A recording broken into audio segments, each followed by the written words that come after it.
भव्य आत्माओं, विचार करो कि मैं अमृत कैसे बनूं। यदि अमृत बन गया तो विष का अकाउंट खत्म हो गया। आज मैं अपनी निधि प्राप्त कर सकता हूं। मेरी निधि आत्मनिधि है, मगर कब प्राप्त होगी? जब सम्मत की आंखें होंगी। मगर जहां आस्था के नेत्र ना हो, जहां विश्वास, भक्ति, श्रद्धा के नेत्र ना हो, जहां विनय, समर्पण कुछ भी ना हो, तो फिर मैं अपनी निधि कैसे प्राप्त करूंगा? जब ऐसी स्थिति है तो मान लो सफेद कागज पर काले नीले शब्द ही मिलेंगे।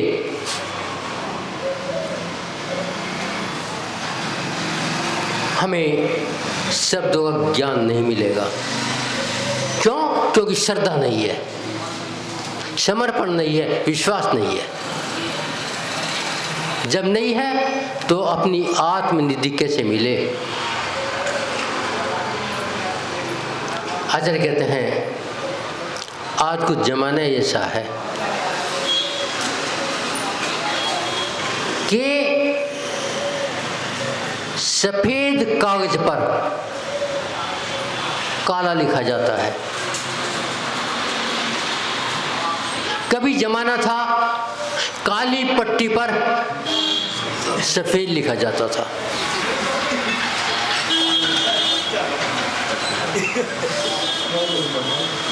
मगर यही कारण है जब बालक जन्म लेता है सफेद हृदय लाता है, वो बड़ा बड़ा होता होता बिल्कुल काला कर लेता है।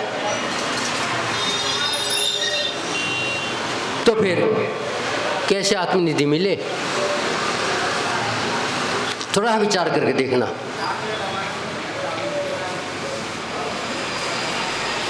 क्योंकि परंपरा ये चली है कि सफेद कागज पर काला, लाल, नीला, पीला लिखो।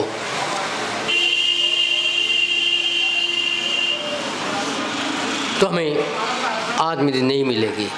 आचार्य कहते हैं चाहे बाल धवल हो जाए,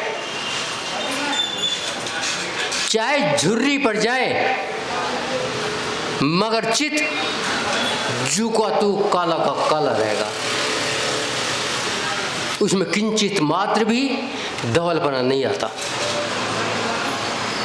क्योंकि संस्कारी ऐसे पड़े हैं। यदि धवलता के संस्कार होते तो धवलता आती।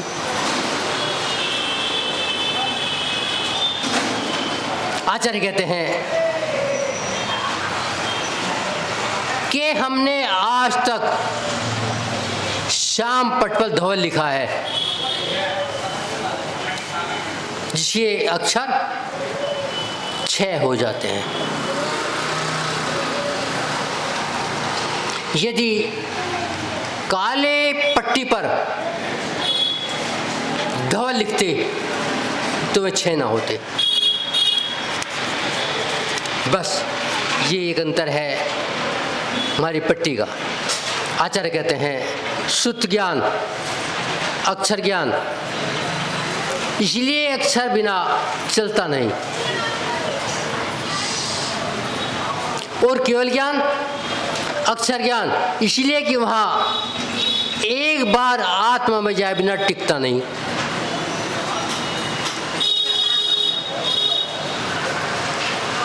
इसलिए केवल ज्ञान को आत्मज्ञान क्या है, जो कभी नष्ट नहीं होता। इसलिए पहले परंपरा जो लिखाई गई थी काले पे व्हाइट, वो केवल ज्ञान का प्रतीक था।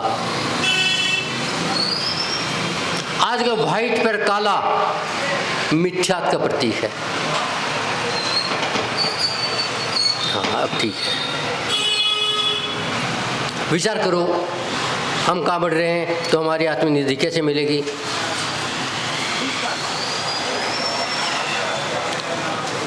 आचार्य बताना चाहते हैं तू बड़ा भाग्यशाली है या भव्य है। भव्य या भाग्यशाली कौन होता है? जो भगाने की योग्यता रखता हो कि मैं संसार से बाहर भागूंगा, संसार में नहीं टिकूंगा, उसे कहते हैं क्या? भाग्यशाली। मगर संसार से भागना कौन चाहता है? आचार्य कहते हैं संसार जेल है, वो जेल में कोई बंदी रहना नहीं चाहता, मगर साथ यहां से कोई भागना नहीं चाहता क्योंकि पसंद आ गई है। आचार्य कहते हैं जो भागे नहीं वो भाग्यशाली कहां से आ गया? जब भागने का परिश्रम भी नहीं कर रहे वो भाग्यशाली कैसे हो गया? आचार्य कहते हैं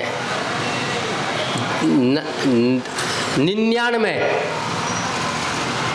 सबसे बड़ी संख्या है। किसके लिए? क्या सबके लिए? नहीं। किसके लिए? तुम्हारे लिए जो घर में रहते हैं, इनके लिए सभी से छोटी संख्या 100 है। क्यों? 99 में 2 अंक हैं, 100 में 3 अंक हैं। तुम्हारे पास 2 अंक से ज्यादा नहीं हो सकते, चाहे आप कहीं पहुंच जाओ, चाहे गुणस्थान 5 हो जाओ या 4 हो जाओ। कौन कौन से? सम्यक दर्शन और सम्यक ज्ञान। ये कहीं पहुंच जाओ, 3 गुण से 3 अंकों की संख्या कम नहीं हो सकती। सम्यक दर्शन, ज्ञान और चारित्र। आचार्य कहते हैं तू भी 99 के कितनी कोशिश करे सो नहीं कर सकता। कब तक नहीं कर सकता? तू संसार में टपकता रहेगा और टपक टपक के 99 में गिर जाएंगे, फिर दोबारा 99 बनाने की कोशिश करियो। बस इसी 99 चक्कर में फंसना ही संसार है। यदि 99 को 100 बनाना है तो तुझे 100 के चक्कर चढ़वाना ही होगा और माथा टिकाना होगा, क्योंकि ये जिनेंद्र भगवान की वाणी तुझे दे देंगे और अपना आसन दे दे, आधा आसन तुझे दे देंगे, आप बैठ जा। तो कितने नंबर बन गए? 1 नंबर बढ़ा है, मगर 1 नंबर काहे के लिए बढ़ा है? संसार से निकलने के लिए बढ़ा है। विचार तो करो, ये जीव हमेशा नीचे जाता रहा। आचार्य कहते हैं पंचम गुण स्थान का मतलब है एक देश चारित्र। महाराज ने अभी अभिवृत्ति बताया था। अभिवृत्ति कितनी होती है? 12। और तू कितने देश चारित्र किया पंचम गुण स्थान में? 1 देश चारित्र। जब 12 में 1 का क्या उठेगा? 0% फेल। 33% पास होने के लिए चाहिए, और तू बन गया लाट साहब। विचार करो, अभिवृत्ति का मतलब 1 हुआ ना, 1 देश। अभिवृत्ति कितनी है? 12। और अपन को अहंकार में भर के बैठ गया। अब मेरे हिसाब से साधु चले तो क्या करोगे आप? उसे 99 बनाना चाहते हो क्या? यदि 99 नहीं बनाना चाहते तो अपने हिसाब से क्यों चलाना चाहते हो? आप नहीं चलाना चाहते? विचार करो। यदि चलाना नहीं चाहते तो हार इतना विकट क्यों बनाते हैं?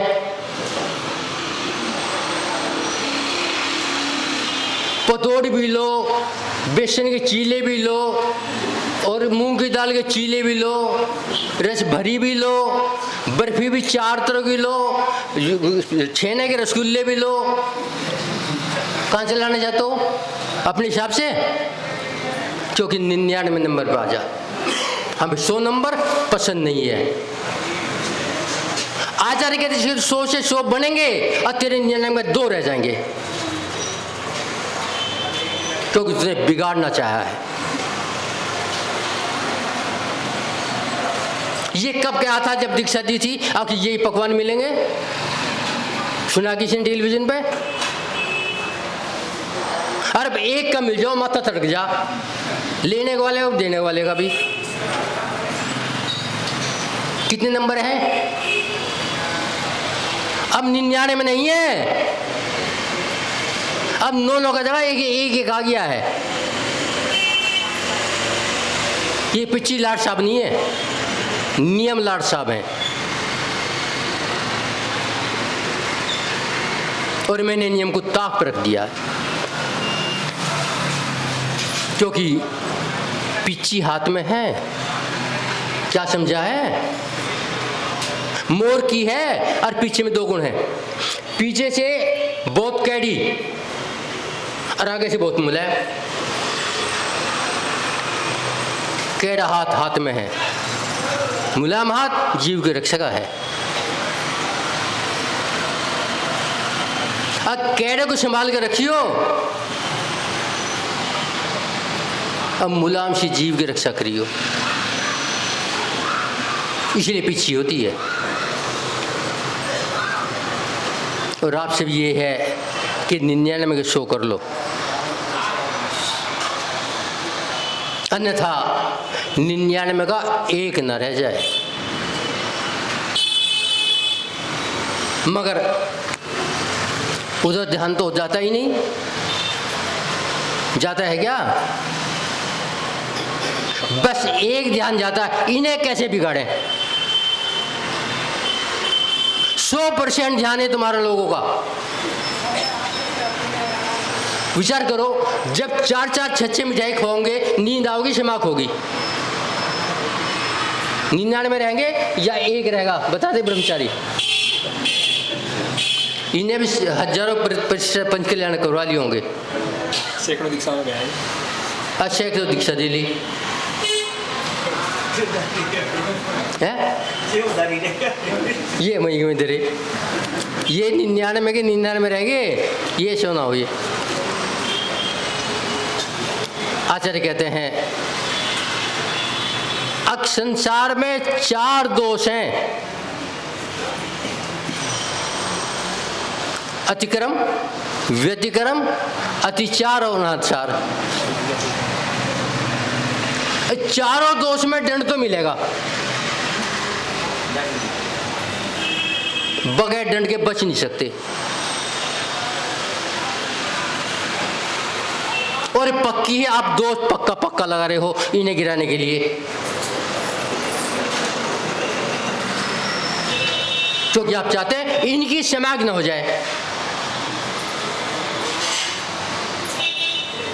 इनके घुटनों का दर्द निकल ना जाए, इनकी कमर सीधी ना हो जाए और रीढ़ की हड्डी में दर्द रहे। जब भी तो इतने पकवान बनाते हो, नहीं क्यों बनाते हो? असफल तो जाएंगे नहीं, बस नींद में पड़ के सो जाएंगे। क्यों? नंबर 99 में हो जाए। तो बंधुओं, आचार्य कहते हैं चारों दोषों को दंड मिलेगा। ये दोष कौन सा है? अतिक्रम व्यतिक्रम नहीं है, अनाचार भी नहीं है, दुराचार है। आजकल शुरू कर रहे हैं। जबकि यार क्लियर क्या है, अब स्वास्थ्य भोजन दो, 4-4 6-6 जूस लो महाराज, 10-10 फल भी खाओ और बीमार पड़ जाओ।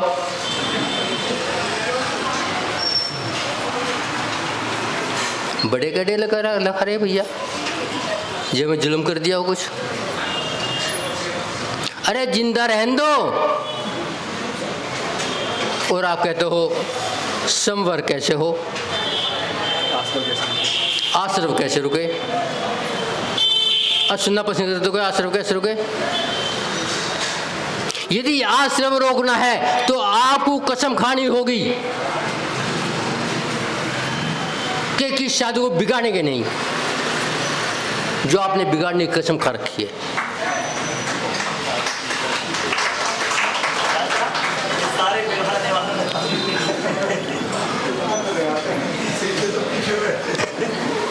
तो बंधुओं, आचार्य कहते हैं एक नदी बह रही है। आचार्यों ने 4 पुरुषार्थ बताए हैं, धर्म पुरुषार्थ, अर्थ पुरुषार्थ, काम पुरुषार्थ और मोक्ष पुरुषार्थ। विचार करो, काम पुरुषार्थ और ये अर्थ पुरुषार्थ बीच में क्यों दिए? किनारे पे धर्म पुरुषार्थ और मोक्ष पुरुषार्थ क्यों दिया? क्यों दिया? यदि किनारे पे खड़ा है और मोक्ष की नाव में बैठ जाएगा तो मोक्ष पहुंच जाएगा, और बीच में गया तो डूब जाएगा। पानी आ तो बह जाएगा, और किस कड़े में गया तो दब जाएगा, और किनारा गया तो मंजिल पार हो जाएगी। आचार्य कहना चाहते हैं, यदि हम विचार करें कि हम कहाँ हैं और कहाँ जाना चाहते हैं, आचार्य कहते हैं विचार तो करो। चारुदत्त सेठ सबसे पहले धर्म मार्ग में था और विकारों का पता भी नहीं था, मगर शादी के 15 दिन हो गए।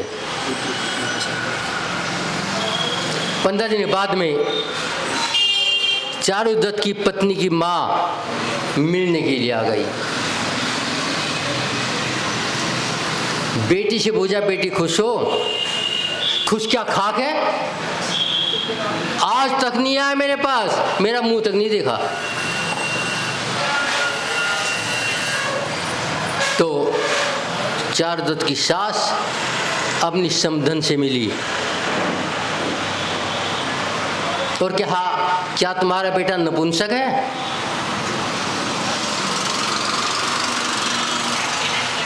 इतना सुनते ही सास के रोंगटे खड़े हो गए। उसने तुरंत अपने देवर को बुलाया और कहा, ये घटना घटी है चारुदत्त के चाचा को, संभालो। चाचा ने एक वैश्य से संपर्क किया और एक हाथी बिगड़े का बहाना लेकर वैश्य घर में ले गया। उसने तुरंत पेय पदार्थ पिया दिया और नशा बढ़ गया। 12 साल तक घर तक ना पहुंचा। पिता ने राग के कारण कह दिया, यदि कुछ मांगे तो दे देना। देती खबर भेजी, पिता बीमार है तो मैं क्या करूं? मर गए तो शमशान ले जाओ। अब बाप ने समझ लिया वो आने वाला नहीं है। मुनि दीक्षा ले ली और बनवासी हो गए। मगर जब माल आना बंद हो गया और पत्नी के कंगन आखिर में आ गए, वैसे सोचती है अब कुछ नहीं रहा, क्या भाग? नहीं भागा, बोरी में बंद करा, बाहर फेंक दिया नाले में। सफाई कर्मचारी ने निकाला, बोरी खोली, कौन है? चारुदत्त। लटकता लटका घर पहुंचा, ना मां मिली ना पत्नी मिली। बूझा कहाँ गए? ये तो जब वो गिरवी रखे गए, मैल फैल कुछ बाकी नहीं है, सब गिरवी रखे हैं। वे कहाँ? झोपड़ी में। और चारुदत्त माँ के पास झोपड़ी में गया, आंखों से आंसू बह रहे हैं। एक नगर सेठ की मां झोपड़ी में,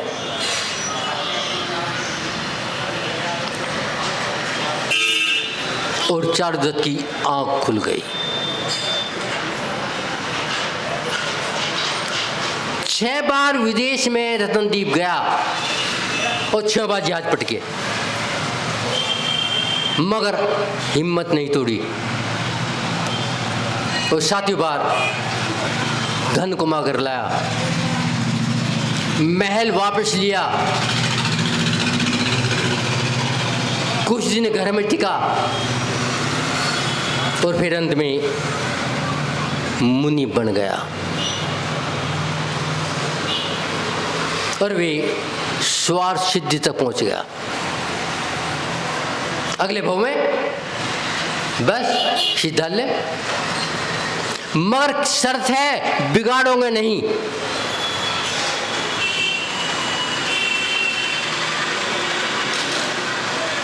तो कहने का मतलब है तुमने क्या बिगड़ा? हम बिगड़ गए, क्यों? हमें लालच पड़ गया, और ये लालच ही बुरी बला है। निमित्त कारण तुम हो, तुम दंड से बचोगे नहीं। आचार्य कहते हैं बस ध्यान रख,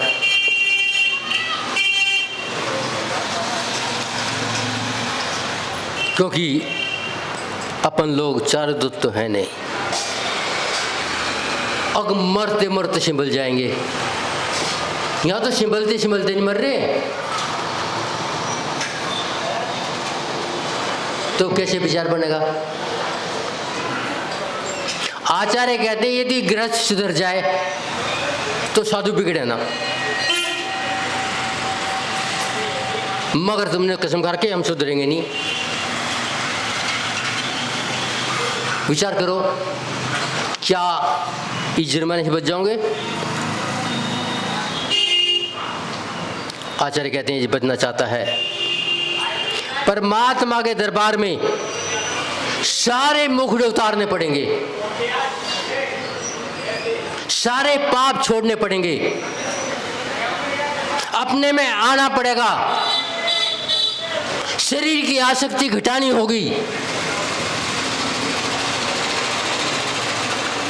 और 5 इंद्रियों को बस में करना होगा। जब तक इंद्रिय बस में नहीं होगी तो मोक्ष मार्ग नहीं बन सकता। ये मात्र धोखा है। बहाना मिलाते हैं, मैंने थोड़े क्या था, अपने आप तो बनाया, तुम मना करता कैसे बनाते वो? मोक्ष मार्ग में बहाने नहीं चलते।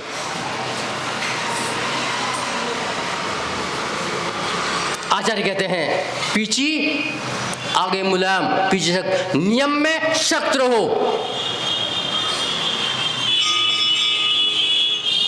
नियम में कमजोर मत पड़ना। मुलायम पीछे कब है? जीव रक्षा के लिए। तेरे लिए मुलायम नहीं है, तेरे हाथ में डंडा है। पंख नहीं आते हाथ में, या पंख पकड़ता कोई महाराज? पता नहीं, ग्वालियर वाले पकड़वा देते हो।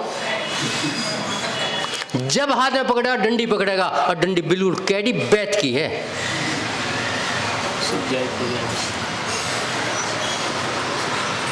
तो बंधुओं, यदि आपको सुधार करना है, परमात्मा के चरण में जाना है, परमात्मा बनना है, तो आचार्य कहते हैं निश्चित रूप से तय कर ले, तेरे हाथ में पीछे का डंडा है, पंख नहीं है।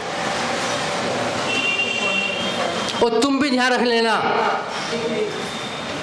पीछे हाथ तुझे हाथ आशीर्वाद दिया है, डंडे जिस हाथ में उस हाथ से आशीर्वाद दिया है,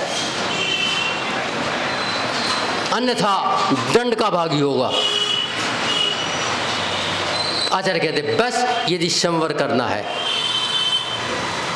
तो ये बात अपने पल्ले बांध लेना। तुम्हारा वो कब है भैया? 17 दिसंबर।